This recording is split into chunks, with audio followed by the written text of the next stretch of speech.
Buenas tardes a todos. Epa, el audio. Buenas tardes a todos. ¿Se me oye desde el fondo? Más o menos. Bueno, intentaré hablar más fuerte a ver si, bueno, teóricamente debería funcionar con el micro. Bueno, si no me oís en algún momento, me levantáis la mano y, ¿vale? Y voy hablando más fuerte. Bueno, soy Xavier Gil, soy cofundador y director técnico de Cherpa.com. Cherpa.com es una aplicación web de facturación y gestión de impuestos para pymes y autónomos. ¿Vale? Bueno, vengo a contaros un poco nuestra experiencia con multitenancy. Yo oí por primera vez hablar de multitenancy hace alrededor de unos 5 años, cuando buscaba qué arquitectura era la adecuada para montar nuestro servicio. ¿No? La definición de multitenancy es una arquitectura de software en la cual una sola instancia de aplicación ejecutada en un servidor sirve a varios clientes a la vez, ¿no? En nuestro caso esto significa que en una sola aplicación web tenemos muchas empresas que se conectan a nuestro servicio y cada una tiene pues, una aplicación personalizada con sus datos, ¿no? Y su propia estructura.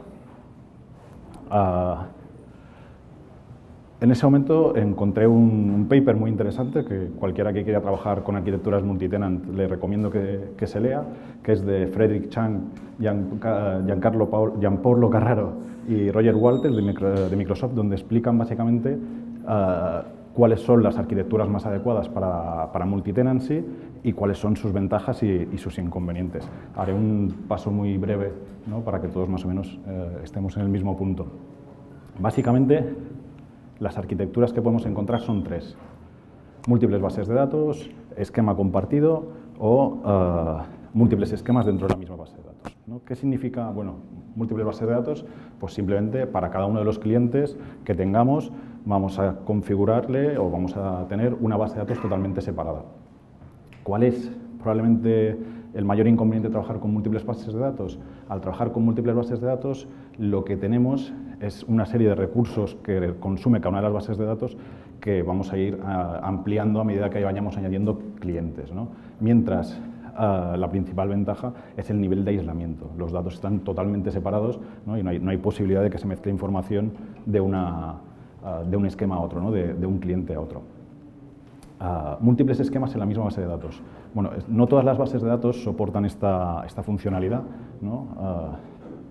Postgres, Oracle, Microsoft Server sí tienen esta posibilidad y básicamente lo que es tener repetidas las estructuras separadas por carpetas o espacios de nombres, ¿no? Entonces, si nosotros tenemos la tabla de datos factura, la tendremos tantas veces como clientes o empresas tengamos dentro de nuestro servicio. Y por último, la siguiente opción que tendríamos de arquitectura son esquemas compartidos.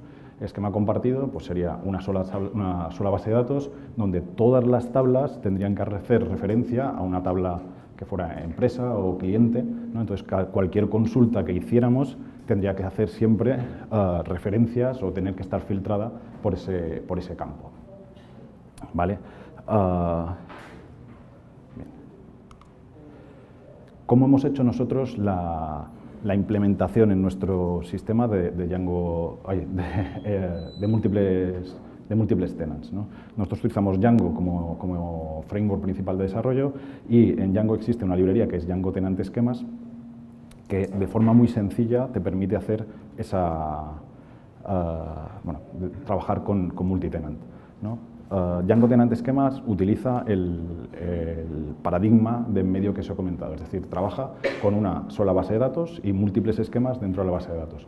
A nosotros en ese momento nos pareció que era la más adecuada porque tiene el compromiso adecuado entre funcionalidad, nivel de aislamiento y facilidad de implementación. Bueno, ¿cuál es, ¿no? las ventajas o las funcionalidades que tiene Django Tenant Schemas? Básicamente lo que hace es implementar un middleware que enruta todas las peticiones al esquema adecuado, ¿no? De manera que cuando tú haces una petición a cualquier vista dentro de Django, con algún tipo de parámetro, por ejemplo la URL desde la que se está llamando o algún parámetro dentro de la cabecera HTTP, va a enrutar las peticiones al esquema dentro de base de datos que es el adecuado, ¿vale? Y por otra parte también tiene que adapta el sistema de migraciones de Django para que funcione en el entorno de múltiples esquemas. Vale, bueno, y aquí viene un poco, ¿no?, el porqué de la charla, es qué problema nos hemos encontrado al trabajar con esta arquitectura, ¿de acuerdo?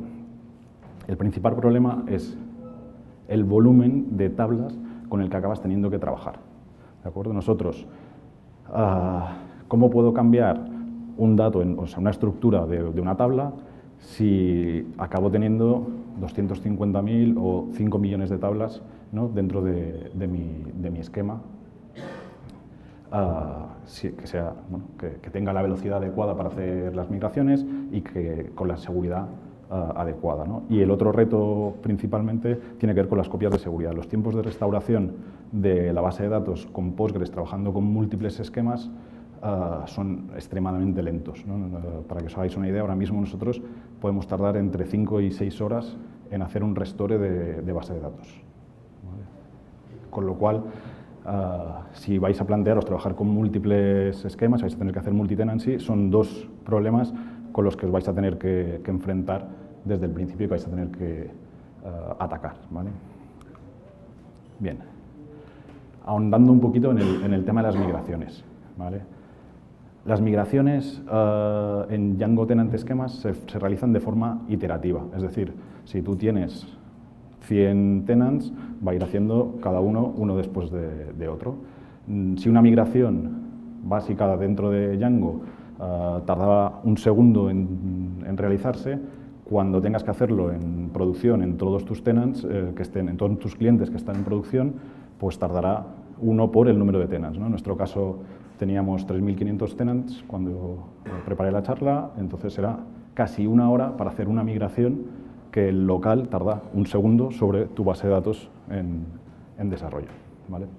Con lo cual es algo que hay que tener muy en cuenta. Hace cosa de un año teníamos que hacer una migración que tardaba 1 minuto 8 segundos, 68 segundos, que al pasarlo a producción significaban 65 horas teniendo los sistemas parados para poder hacer toda la migración de datos, ¿no? Esto, por la naturaleza de nuestro servicio, era imposible, no podíamos tener 3 días sin dar servicio a los clientes, con lo cual dijimos, bueno, o cerramos o, o buscamos una solución. Bien, ¿cuál era nuestro objetivo? Pues nuestro objetivo era conseguir llegar a hacer esa migración que ahora tardaba 65 horas en 5 horas, ¿no? Y bueno, un poco las estrategias que seguimos en ese momento. La primera fue reducir el número de clientes sobre los que íbamos a migrar datos, ¿no? Bueno, en un servicio como el nuestro, que es un servicio premium, freemium quiero decir, hay mucha gente que se da de alta pero que realmente no llega a usar el servicio, ¿vale? Pues lo primero que hicimos fue detectar a aquellos usuarios que se habían dado de alta y realmente no estaban haciendo un uso continuado del servicio, ¿no? Esto nos permitió reducir en 1.500, ¿no?, el número de tenants y por tanto ya quitarnos unas cuantas horas. Después, pues intentar optimizar al máximo los merge, las migraciones de Django, ¿no? Django Migrations tiene una utilidad en la que tú puedes ir haciendo merge, ¿no?, de migraciones y puedes ir optimizando al máximo el proceso de migrar tus datos, ¿no? Y después, la tercera medida que tomamos fue utilizar JSON, que, bueno, JSON-B es un tipo de dato dentro de Postgres que te permite tener básicamente un JSON dentro de una tabla. ¿Qué nos permitía esto? Algunos cambios que queríamos hacer en la estructura de la tabla, llevárnoslos a un campo JSON y de esta manera no tener que hacer modificaciones en la estructura de tabla. Esto también lo podíamos hacer porque ya teníamos en esas tablas un campo JSON que habíamos utilizado anteriormente, ¿no? y nos permitía, pues, no tener que hacer esas migraciones, no tener que modificar las tablas, la estructura de las tablas y únicamente introducir ciertos datos, guardarlos dentro de JSON. Después hablaré un poquito más de este tema. Y por último, la que fue la medida que realmente nos permitió mejorar las migraciones realmente, que fue paralelizar las migraciones, ¿vale? No sé si se ve bien por el fondo, pero bueno, he puesto aquí el trocito de código que realmente hace que todo esto cambie, ¿no? Que pasemos de las 65 horas a hacerlo en menos de 5, ¿no? Sí, vale. Bueno. Son 3 instrucciones muy sencillas, pero que tienen mucha información al final, ¿no? La primera es una funcionalidad que tiene Python de convertir una función a la que tú le puedes pasar ciertos parámetros, pasarle unos parámetros por defecto, ¿vale? Entonces, lo que hacíamos es pasar los parámetros que son comunes a todas las migraciones y esto te genera una nueva función con una serie de parámetros que le puedes pasar, ¿no? De manera que tienes unos parámetros fijos y el resto de parámetros de esa función se los puedes seguir pasando a la nueva función, ¿no? Esto se llama una función parcial. Y después lo que hicimos fue utilizar la librería estándar de multiprocessing de Python, ¿vale? Bueno, para los que no conozcáis los multiprocesos, se diferencian de los hilos en que se ejecutan en un procesador diferente, ¿no? No es un hilo dentro del proceso que estamos corriendo nosotros, sino que levanta un proceso nuevo y se le envía la información que se necesita para que haga las operaciones, ¿no? Lo digo entonces como en Python tenemos el problema de cuando queremos hacer hilos, ¿no? Todo el tema del global interceptor lock, pues aquí no tendrías ese problema. Sería realmente instrucciones que se corren en paralelo. Y después simplemente el pool de multiprocesos que has creado, pues le vas enviando esta función para que se vaya ejecutando, pasándole cada uno de los tenants, ¿no? Cada uno de los clientes de los esquemas que quieres ir migrando. Vale. Con estos cambios conseguimos llegar al objetivo de reducir a 5 horas las migraciones, ¿no? Pero nuestro servicio sigue en marcha, que seguimos creciendo en clientes y para nosotros las migraciones siguen siendo un problema pues muy importante que tenemos que estar trabajando constantemente en ello, ¿no? Una de las mejoras que estamos acabando de implementar ahora es usar Celery para poder hacer migraciones no solo en múltiples procesadores dentro de la máquina en la que estamos, sino poder utilizar muchas máquinas para hacer esas migraciones. ¿Alguno de vosotros conoce Celery? Vale. Bien.